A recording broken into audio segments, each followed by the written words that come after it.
ang mga resibong nakalap ngayong hapon. Mabilis na ibinababa mula sa ambulansya ang isang lalaking duguan ng isang binti. Kabangga ng isa pang motorista ang minamanehong motor ng lalaki na sa kasamaang paladay, dead on arrival na. Makalipas ang 3 taon, hindi na raw aatrasan ng naulilang asawa ang paniningil ng hustisya. Humingi po sana ako ng tulong sa resibo. Hindi ko tinitigilan yung kaso kasi hindi din siya managot.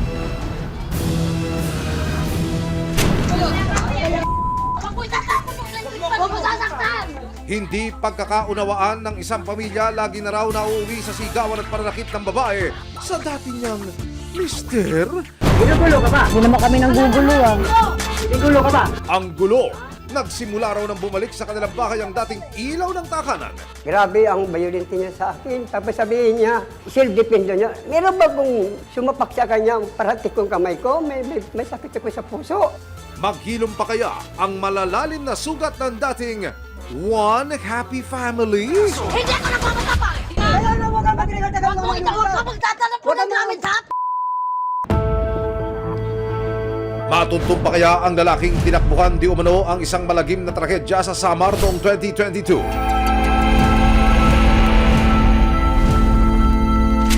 Abangan mamaya! Nagtamo ng mga pasa at kalmot ng isang lalaki matapos makaalitan ang dati niyang asawa. Ikaw na mga tapang eh! Hindi ako nagmamatapang! Resibo, walang lusot ang may atraso. May aksyon, may ebidensya. Resibo, walang lusot ang may atraso. Ano man reklamo, bibigyan tugon. Bawat hiling at problema, hahanapan ng solusyon.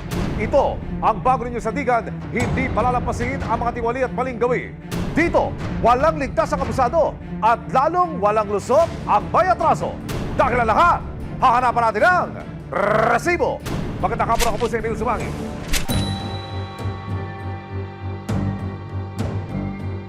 Noong 2022, nabangga ng isang motorista ang motor, nalulan ang isang lalaki at kanyang asawa.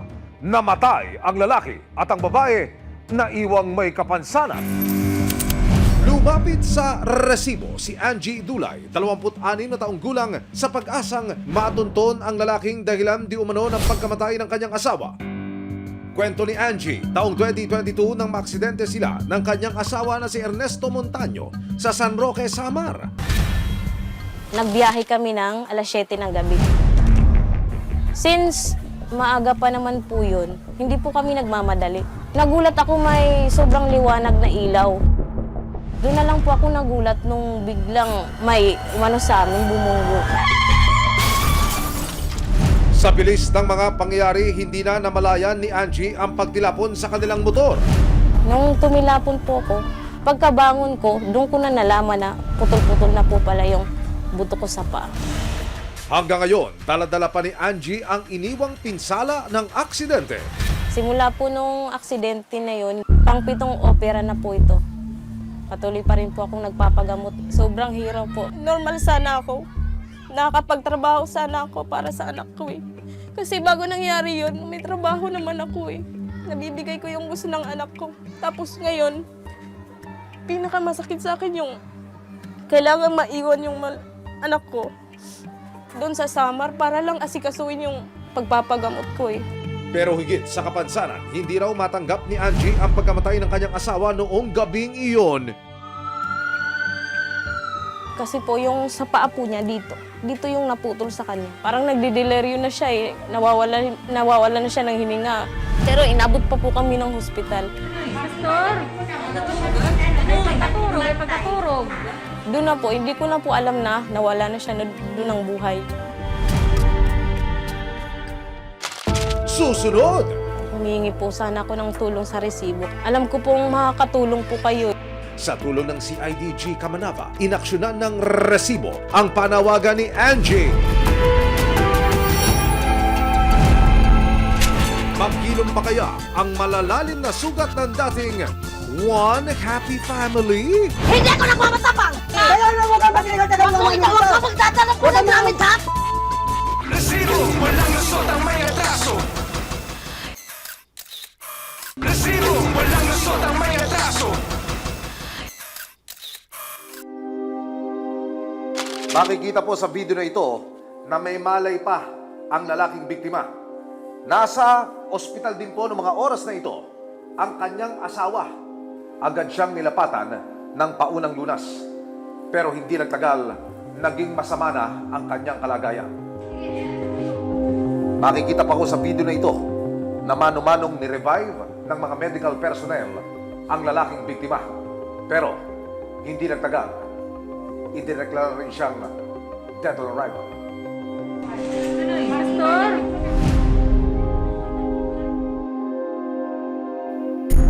November 2022, naging saksi ang National Highway ng San Roque, Samar sa aksidenteng kumitil sa buhay ni Ernesto Montaño.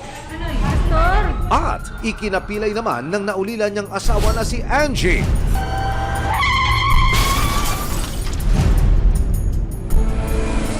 Yung isang motor ang galing dito, yung isa pumunta dito, nag-overshoot yung isang motor, nagbanggaan sila pumunta dito, sir.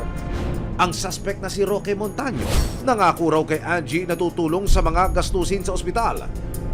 Nakasama ko po yung suspect sa isang room sa ospital. Bago siya lumabas ng ospital, sabi niya tutulungan niya ako. Hindi ko na sana siya kakasuhan. Inalaman ko, umalis ng Samar, nagpa-Maynila. Doon na po nagsimula na hindi na po namin siya nakontak. Pero dahil tila tinakbuhan na ni Roque ang kanyang pananagutan, tuluyan na siyang sinampahan ni Angie ng kasong reckless imprudence resulting in homicide, serious physical injuries at damage to property. April 2023, bumaba na ang warrant of arrest para kay Roque, pero naging pahirapan naman daw ang pagtuntun dito. Si Angie, desididong mapanagot ang suspect. Kaya noong June 2024, lumuwas siya ng Maynila para magpagamot at humingi ng tulong sa resibo. Kung may konsensya siya, ibig sana na magtago siya, harapin niya sana ako. Hindi ko rin naman ginusto to. Kung hindi naman niya ginusto yun, dapat gumawa siya ng paraan para makatulong man lang. Humingi po sana ako ng tulong sa resibo, kaya po lumapit po ako sa programa niyo kasi alam ko pong makakatulong po kayo kasi marami na po akong nilapitan higil sa kaso ko. Nitong March 5, inilapit na ng resibo ang panawagan ni Angie sa Criminal Investigation and Detection Group Kamanava o CIDG Kamanava. Nang i-check ang pangalan ni Roque Montaño sa e-warrant system, kumpirmadong kabilang siya sa at-large ng mga suspect sa probinsya ng Samar. Sa e-warrant, ang nakalagay doon is at large siya and MWP, most wanted person, municipal level in Northern Samar. Sa tulong ng isang informant, ibinahagi ni Angie sa CIDG ang lugar kung saan daw nagtatrabaho ang suspect bilang pahinante ng truck. Pero nang manmanan ng mga operatiba ang lugar kasama ang resibo, walang bakas ni Roque sa labas ng compound. Makalipas ang 2 oras, binalikan namin ang lugar. Pero sa pagkakataong ito, kinausap na ng CIDG Kamanava ang bisor ni Roque na nakipagtulungan para masiguro ang pag-aresto sa suspect. Tuturo na lang nila or automatic na tao nila na ang pakiusap lang nila o pulis sa loob paglabas ng pinagdilitiran. Maya-maya pa, ganap na 6:50 ng gabi, pumarada na ang isang 6-wheeler na truck sa gasolinakan. May hiling ka ba, sumbong o reklamo? Inaapi o inaagrabyado? Pinababa ng mga pulis ang pahinante na nakumpirmang si Roque Montaño. Tulog na, tumindig ka. Roque, ikaw? Hindi mo tanyo? Sigurado ka? Ngayon, may karapatan ka manahimik, magsawalang kibo. Ano man sabihin mo, maaaring gamitin laban sa'yo sa anong mga hukuman. Pwede lang kung ano.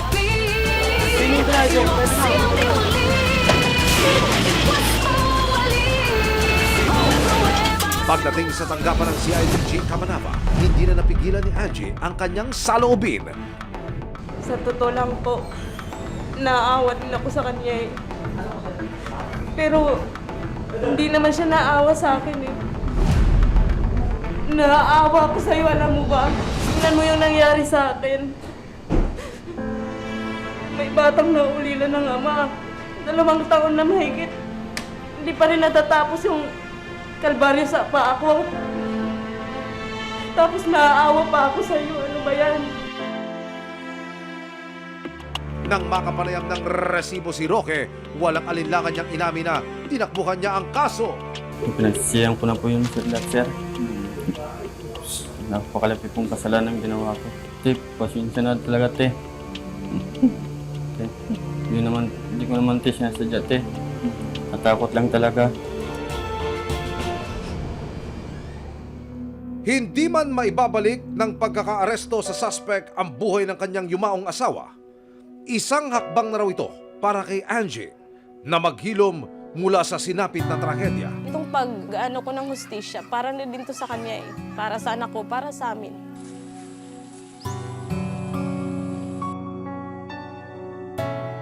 Mabuti siyang tao, hindi niya deserve na doon lang mahantong yung buhay niya. Gusto ko lang po ipabot yung pasasalamat ko po sa programa po ng resibo. Kung hindi po dahil sa inyo, hindi po madadakip yung suspect. Napakalaking tulong po nun para sa akin. Hindi lang po sa akin yun, para din po yun sa buong pamilya ko.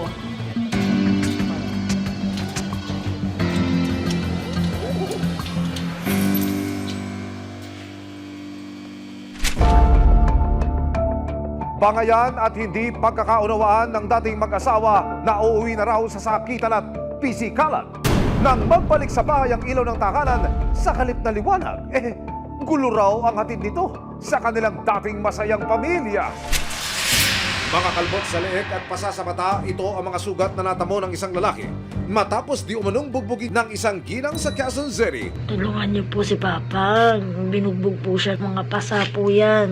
Ang nanakit, walang iba kundi ang nagbabalik niyang ex-wife. Hindi ako nagmamatapang!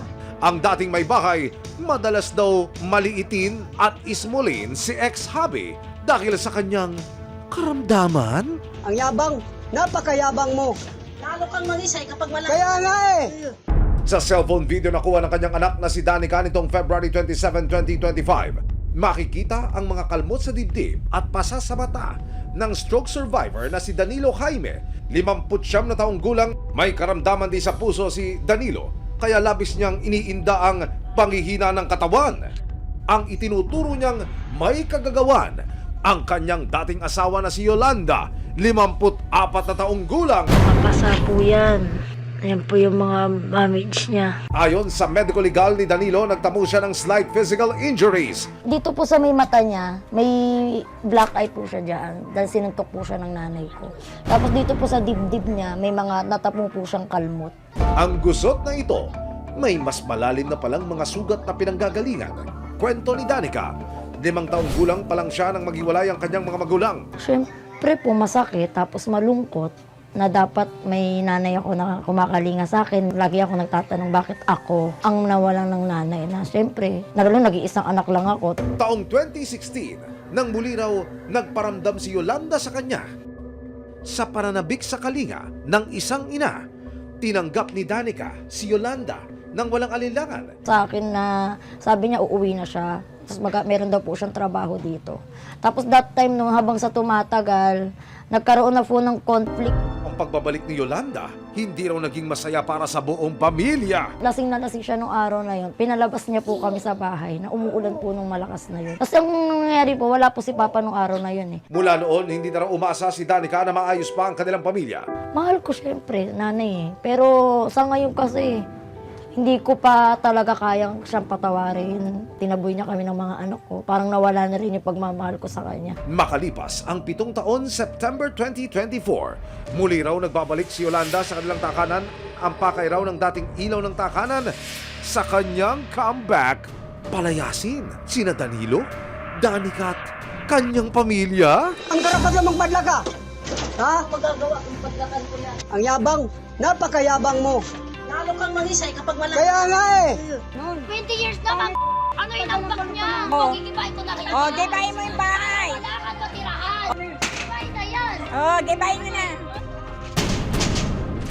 Sa ilang araw na pagtutok namin sa kaso ng pamilya Jaime, nakakuha kami ng resibo. Ang video na ito, kung saan makikita ang pagtatalo-talo ng bawat miyembro ng pamilya. Nagsimula lamang sa verbal na pagtatalo ang away na sumiklab sa loob ng bahay na ito. Kung inyo makikita, Ang lalaking ito tila ba hinihiklat ng babaeng ito na dati pala niyang kinakasama. Doon po sumiklab ang gulo nang itulak ng babae ang lalaki. Sa unang bahagi ng video, makikita si Yolanda na sinisipa ang asawa ni Danica. Huwag mo sasaktan! Huwag masyadong matapang yun. Umakit ka sa taas! Sinubukang pumagitna ni Danilo sa gulo, pero Ikaw naman matapang eh! Hindi ako nagmamatapang! Pinaliwanag ko siya, huwag kang magtanggal-tanggal dyan. Masyadong nag-ari-arian ka na eh. Mali kasi Ang tapang mo eh. Hindi kita titigilan bukas, hindi ako papasok. Eh ano ba hindi ko ipapasok? Masyado kang matapang eh. Sige, talaga. Magkarapan tayo bukas. Ay, wag ba akong hamunin? hanggang noong February 27 nitong taon, muli na namang nagkagulo sa kanilang lugar. Ayon kay Danilo, kakauwi lang niya sa bahay at naabutan niyang naglilinis si Yolanda. Galing ko sa tubigan, pauwi akong gabi na yon. Tinanong ko sa pagpasok ko, medyo malinis ang bahay. Asan yung mga gamit? Hindi siya sumagot. Pangalawang tanong, nagsigaw na siya. Bakit ba? Anong problema? Sabi niya, paglapit niyo, bigla niya akong sinapak. Hanggang ang pagtatalo, umabot na raw sa panununtok ni Yolanda. Bigla niya ako sinapak, tapos yung tukig ito, kaya na medyo nalamog yung ulo ko. Tapos tinulak ko sa simento. Tapos sinakal pa ako, kinakalmot ko rito. Pati dito, damay-damay pa lahat nito mga sugat-sugat. Kaya Hindi ako nagmamatapang! napapagod ako sa mga problema dumating sa buhay ko. Ginaganito ako. Tapos nalagdagan pa niya. Pila-pila kong kalagayan ko. Hindi ko alam kung paano kung gagawin. Natunto ng resibo si Yolanda sa bahay na pinag-aawayan ng mag-anak. Pag-amin niya, nagawa lang daw niyang saktan si Danilo dahil inambahan na raw siya ng suntok ng dating asawa. Pagdating niya dyan, hindi ko lang siya pinabalik. Sige, nakatulog na nga ako. Nagbubulong-bulong siya, pero hindi ko naririnig kung ano yung bulong niya. Ang sabi niya sa akin, Yoli, naghahari-harian ka na dito sa bahay na to. Wala kang inambag dito. Pangalawa, sampid ka lang dito, sumama ka sa ibang lalaki. Parang ganun, ma'am. Hindi ko nagustuhan yung sinasabi niya. Ipinakita rin ni Yolanda ang resibo na siya lang daw ang may karapatan sa kanilang bahay. Alam naman po namin na hindi naman po namin sariling pag-aari itong kinatitirikan ng bahay namin. Pero ito po yung katunayan na ako talaga po yung nakapangalan dito. March 4, 2025, nagpasya na ang mag-ama na magsampa ng reklamo sa barangay para sa pananakit at pagpapalayas ni Yolanda sa kanila. Yung tinitirahan niyo pong bahay ay kanino? Ay, sa akin yan po. Kasi ako nagpupundar yan eh. Ginamit lang yung apelido ko yan. Yung lupa kanino? Rights lang yan po. Dapat hindi nila pag-awayan yon. Kasi yun, mag-asawa sila. Conjugal property nila. Kumbaga, sabi natin, ang gumastos doon ay yung lalaki. Pag sinabing gastos ng lalaki, kasal sila as a conjugal property yun. Kung ano yung pag-aari ng lalaki, pag-aari ng babae. Kasi hindi naman nila mana yun eh. March 5, 2025, nagharap-harap na sina Danilo, Danica at Yolanda. Ang harapan, naging ungkatan na rin ng nakaraan. Tapos tinakwil mo yung anak mo, kaysa isa. Sabi mo sa akin, alagaan mo anak mo. Nakikinig ka sa naman sulsul. Dapat hindi ka nakinig. Tapos lumapit yung Pasko, ng daan ng Pasko, sabi ko niya, nak, lumapit ka na lang doon kasi para matapos yung problema natin. Anong ginawa mo? Tinaboy mo sila. Ha? Naghawa yung mga bata, pati mga bata, tinakwil mo. Hindi na napigilang umiyak ng mag-ama dahil sa pagkadismaya kay Yolanda. Gate naman ni Yolanda sa paratang na sinaktan niya si Danilo. Yung lang, nasuninto ko siya, pero yung pananakal, hindi ko po ginawa sa kanya yan. Ang kwento mo, parang magsabi ka ng totoo. Ikaw ang magsasabi ng totoo. Tingnan mo ang ginagawa mo sa akin. Talagang kaltakal mo ko yan, dahil hinila mo ako palabas. Pinaharas mo ko. Tapos ka na. Pinagtanggol ko lang ang sarili ko. Nang tanongin siya ng mga lupon tungkol sa pagpapalayas niya sa kanyang mag-ama. Wala naman akong balak siya na ibinta eh. Kasi kung ibibinta ko yun, saan pa ako uuwi? Magtatrabaho ako. Pero si Danica, hindi kumbinsido sa mga sinasabi ng inang si Yolanda. Kasi si Papa inaaway mo. Ako, syempre, nung may sakit sa puso, bilang anak niyan, bababaya ako ba na ginaganyan mo sa laki ng katawan mo? Hugot pa ng unika iha Tiniis daw niyang lumaki nang walang inang gumagabay sa kanya. Ilang years ako naghirap. Ako yung nagpakanali sa sarili ko. Tinaboy mo ako. Pinalayas mo ako. Matapos sa mahigit isang oras na harapan, inanyayakan ng lupon ng dating mag-asawa at kanilang anak na magkasundo na. Itong pagharap natin, ayos na po tayo rito, Danilo, Danica. Oo. Naamin ko, nagkasala ko sa'yo. Pero ngayon pa lang po, humingi na po ako ng kapatawaran sa iyo. Lalo na po sa anak ko. Maya-maya pa, tila nanaigang panawagan ni Danica sa kanyang ina. Sa huli, nagkasundo rin ang dalawang panig na maninirahan si Danilo sa ikalawang palapag ng bahay habang sa ibaba naman mamamalagi si Yolanda na pagpasyahan na ring maghahanap ng malilipatan sina Danica at kanyang pamilya. Masalamat din ako na nabalik lang namin saya at wala nang problema. Anumang gusot sa pamilya, gaano man kasalimuot ang nakaraan o pinaghuhugutan, mas mainam na ituwid sa maayos na usapan at pagpapatawad.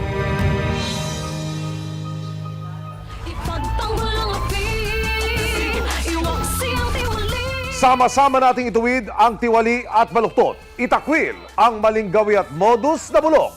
Walang ligtas ang abusado at lalong walang lusot ang bayatraso. Dahil ang lahat, hahanapan natin ang resibo. Hanggang sa muli, ako po si Emil Surangil. Walang lusot ang may atraso.